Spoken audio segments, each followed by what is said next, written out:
হর হর মহাদেব।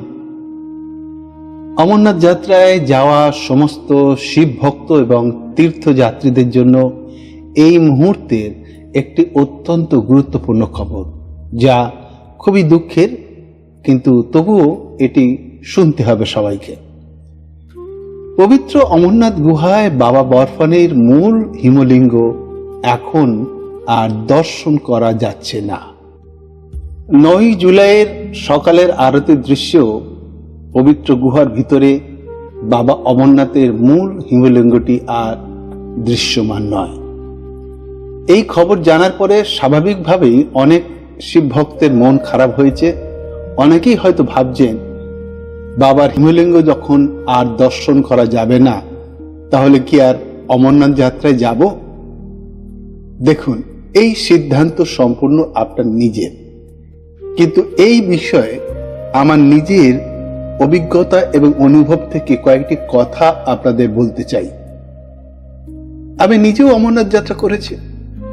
পবিত্র গুহায় বাবা অমরনাথের হিমলিঙ্গের পাশাপাশি মা পার্বতী এবং শ্রী গণেশজির হিমলিঙ্গ রূপও দর্শন করা হয়। বর্তমানে এবং প্রাপ্ত তথ্য অনুযায়ী মা পার্বতী এবং শ্রী গণেশজির হিমলিঙ্গ রূপ এখনো দর্শন করা যাচ্ছে। কিন্তু এর থেকেও বড় একটি কথা হচ্ছে, অমরনাথ যাত্রা কি শুধু একটি বরফের শিবলিঙ্গ দর্শনের যাত্রা? আমার কাছে অন্তত তা নয়। পাহেলগাঁও অথবা বালতাল থেকে শুরু করে সেই দুর্গম পথ অতিক্রম করা, চারিদিকের হিমালয়ের অপূর্ব রূপ, হাজার হাজার মানুষের মুখে একসঙ্গে বম বম ভোলে, জয় ভোলে, হর হর মহাদেব, আর শেষ পর্যন্ত সেই পবিত্র গুহার সামনে গিয়ে দাঁড়ানো, এই সম্পূর্ণ যাত্রাটি এক অসাধারণ আধ্যাত্মিক অনুভূতি। প্রকৃতির নিয়মে হিমলিঙ্গের আকার ছোট হয়, বড় হয়, আবার গলেও যায়, কিন্তু তার অর্থ এই নয় যে পবিত্র অমরধাম থেকে মহাদেব চলে গিয়েছেন। এটা তো গত বছরই হয়েছিল। গ্লোবাল ওয়ার্মিং এর জন্য গত বছর হয়েছিল, এবছর বাবার অন্তর্ধান হয়েছে। ভক্তের বিশ্বাসে, ভক্তের অনুভবে এই পবিত্র গুহার প্রতিটি শিলায় শিলায়, প্রতিটি জলকণায়, প্রতিটি বাতাসে মহাদেবের উপস্থিতি বিরাজমান। তাই শুধুমাত্র বাবা অমরনাথের হিমলিঙ্গ এখন আর দৃশ্যমান নয়, এই খবর শুনেই আপনারা যাত্রা বাতিল করবেন কিনা সেই সিদ্ধান্ত আবেগের মুহূর্তে নেবেন না। যদি আপনার যাত্রা রেজিস্ট্রেশন সম্পূর্ণ থাকে, শারীরিক প্রস্তুতি থাকে এবং আপনি দীর্ঘদিন ধরে এই যাত্রার জন্য অপেক্ষা করে আছেন, তাহলে সমস্ত পরিস্থিতি বিবেচনা করে নিজের সিদ্ধান্ত নিজে নিতে হবে।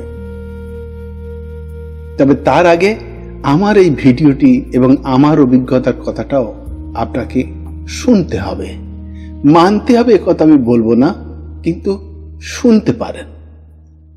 আমি শুধু আমার নিজের কথা বলতে পারি।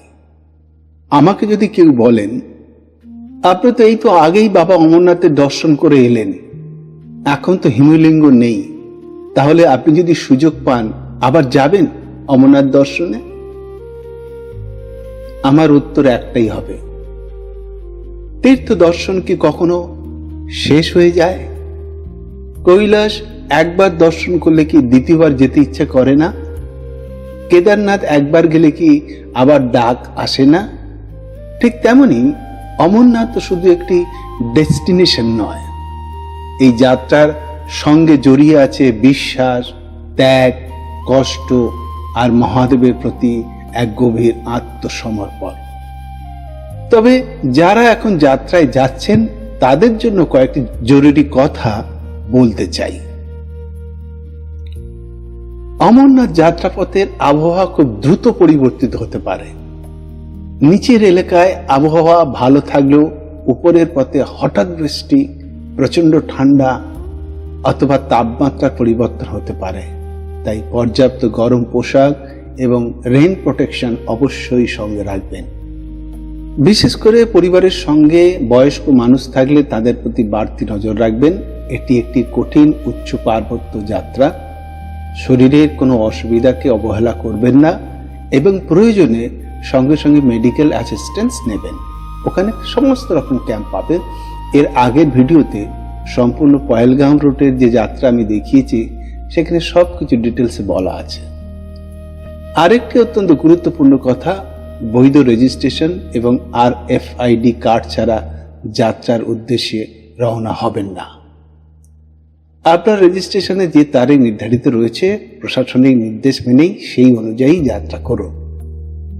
প্রশাসন ও নিরাপত্তা বাহিনীর পক্ষ থেকে যাত্রীদের জন্য ব্যাপক ব্যবস্থা করা হয়েছে, কিন্তু প্রত্যেক যাত্রীকে নিজের নিরাপত্তা, শারীরিক সক্ষমতা এবং আবহাওয়ার পরিস্থিতির প্রতি সচেতন থাকতে হবে। সবশেষে আবারও বলি, বাবা বরফানের হিমলিঙ্গ আজ দৃশ্যমান না হলেও অমরনাথ ধামের মাহাত্ম্য শেষ হয়ে যায়নি।